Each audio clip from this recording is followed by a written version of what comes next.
réseaux sociaux, le logo et tout ça. Et donc je me suis dit que j'allais vous prendre avec moi pour créer le logo. Donc le nom est Upway Studio. J'ai fait plein de recherches sur Pinterest avant, puis plein de croquis. Le but était de vraiment représenter la croissance, le fait qu'on aide des entreprises à réussir grâce à des visuels et des stratégies hyper professionnelles.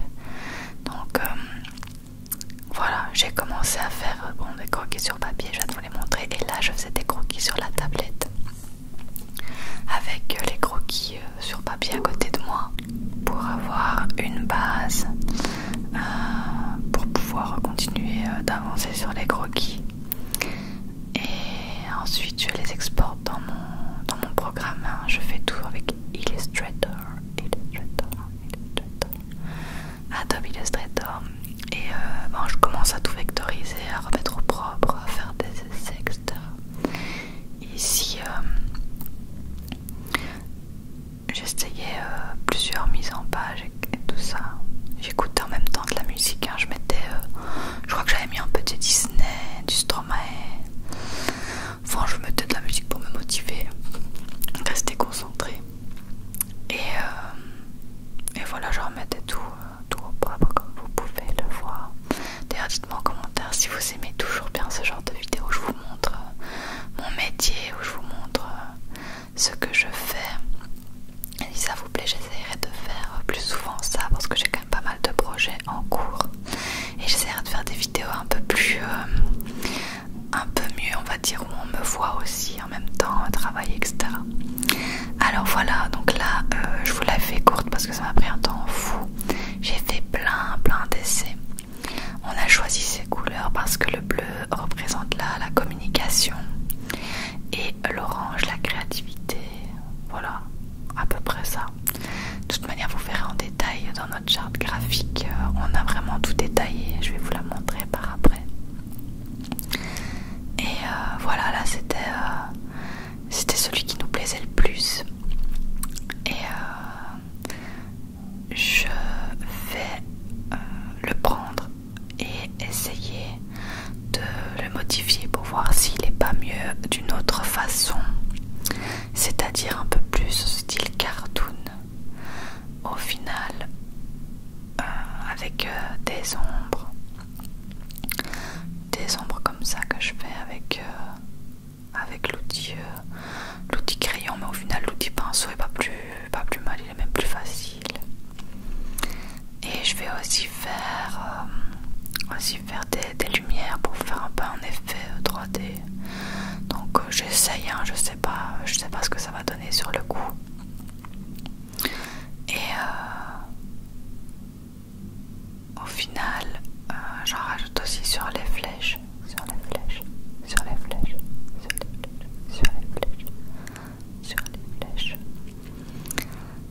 Ça m'a pris du temps, vraiment, parce que j'essayais de bien faire, que ça fasse un peu style dessiné, en même temps que ça fasse bien les courbes des lettres et tout ça. Après, voilà, je rajoute la lumière au pinceau, donc je me suis rendu compte que c'était 100 fois plus simple, c'est pas grave, on en apprend tous les jours. Et au final, on aimait vraiment bien, mais ça faisait trop enfant en fait, trop cartoon, ça reflétait pas ce qu'on voulait vraiment refléter. C'était un peu trop, mais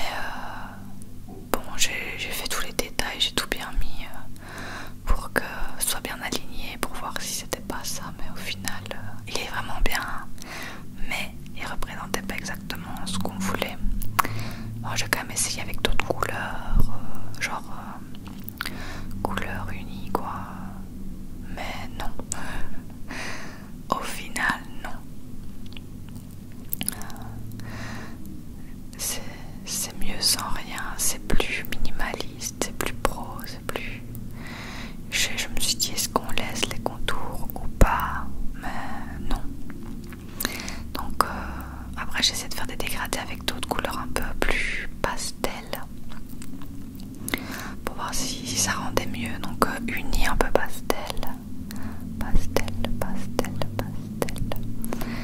Et bon, j'aimais bien, mais Bastien aimait pas. Donc c'est vrai qu'il faut que ça nous plaise à tous les deux, donc c'est pas simple. Du coup là j'essaye plein de trucs, vous voyez, ça prend un temps fou, hein. Là j'essaye d'autres couleurs que j'aimais bien. J'essayais avec ou sans contour, j'essayais plein de trucs. Et puis pour finir, j'ai ajouté le studio.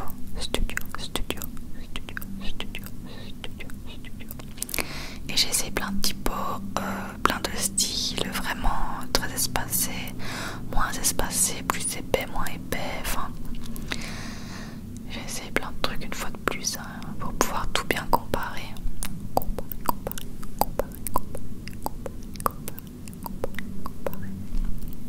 Et voilà, je fais les bons espacements pour que ça donne bien. J'en essaye des tonnes. Et pour finir, le validé, c'est celui en bas à droite, je pense. Mais je vais vous le remontrer en bien de toute façon. Je vais vous montrer ça. Donc ouais, j'ai essayé aussi de le faire, de mettre le studio en plusieurs couleurs. Donc soit en orange, soit en bleu, mais c'était beaucoup mieux que le noir. Au final c'est le bleu où ça ressortait le plus. Voilà, donc là je ressens, je fais tous les détails pour que tout soit bien centré, tout soit bien aligné, tout soit bien mis. Ça, c'est vrai que je suis un peu maniaque là-dessus. J'aime bien quand tout est espacé de la même façon, etc. Donc voilà ce que donne le logo en mock-up. Donc un mock-up, c'est pour se rendre compte de ce que ça donnerait en vrai. Là j'ai fait un mock-up style néon un peu. Et là c'est un mock-up de ce que ça donnerait sur papier.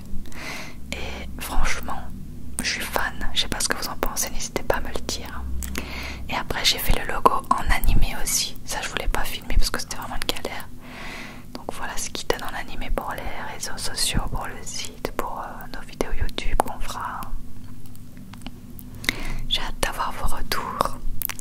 Et après, alors j'ai fait une charte graphique vraiment de base, on va dire. Vraiment la charte graphique express pour avoir les informations de base directement. Et après ça, j'ai fait une charte graphique vraiment professionnelle pour les personnes qui vont utiliser notre logo et notre marque, pour qu'ils restent vraiment dans comment dire, pour qu'ils restent dans notre univers, dans l'univers de Upway, qu'ils aient les bonnes couleurs, qu'ils aient les bonnes typographies, etc. Donc vous voyez, je mets Stromae en même temps. J'étais en train de mettre sur YouTube parce que mon Spotify ne va pas quand je suis dans un pays étranger. Alors il n'y a aucune logique à ça, sincèrement, mais bon, ça n'a rien à voir avec la vidéo. Donc voilà, vous voyez, je mets les couleurs et tout ça. C'est vraiment une mini charte graphique. Voilà, on va dire ça comme ça. Désolée pour les bruits, hein. Il n'y a que des motos dans cette ville, c'est fou. Voilà, là je fais une mini comment dire, une mini décoration. Voilà, pour pas que ce soit trop blanc. Et voilà, ça donne ça. En gros, je montre le logo, le favicon, les variations, les couleurs et la typographie. Voilà les détails qu'il faut avoir en express. D'ailleurs les variations je les ai pas mis dans la giga charte graphique et je me demande si je vais pas le faire quand même. Voilà ce que ça donne en mock-up, donc sur un papier, si c'était imprimé. Voilà, j'aime bien, franchement, c'est bien dans notre style. Upway Studio, Upway Studio. Donc c'est cool. Et après, voilà la giga charte graphique, j'ai pas filmé quand je l'ai faite parce que ça aussi ça m'a pris bien 2 jours. Donc voilà ce qu'on enverra aux personnes qui ont besoin d'utiliser notre logo et notre marque. Donc d'abord d'abord il y avait Poe Studio, donc là on va décrire les lignes de l'agence, les grandes lignes, donc ce qui nous caractérise, etc. Qui sommes-nous? Donc on explique ce qu'on souhaite faire, donc on accompagne les entrepreneurs à dynamiser leur image de marque et à concrétiser leur vision, etc. Puis pourquoi nous faire confiance? Stratégie, professionnalisme, écoute. Donc nous mettons à votre disposition notre expertise pour développer des stratégies complètes et efficaces de communication. Nos valeurs, donc celles que nous partageons avec nos clients et qui nous animent, donc la vision, compétence, croissance et investissement. La vision d'un entrepreneur est la boussole, je ne sais pas quoi, Sébastien qui écrit tout. Et puis éléments graphiques, donc là on décrit vraiment le favicon, voilà, le logo, etc. Donc là ça représente une flèche vers le haut pour notre envie de croissance, de succès. Là ça représente le W de ouais, mais aussi une flèche vers le bas. Comment utiliser notre logo, donc les espacements à créer pour ne pas qu'il y ait des choses trop collées, que ça ne soit pas beau visuellement. Les petits formats, donc les tailles maximales du petit format et minimales.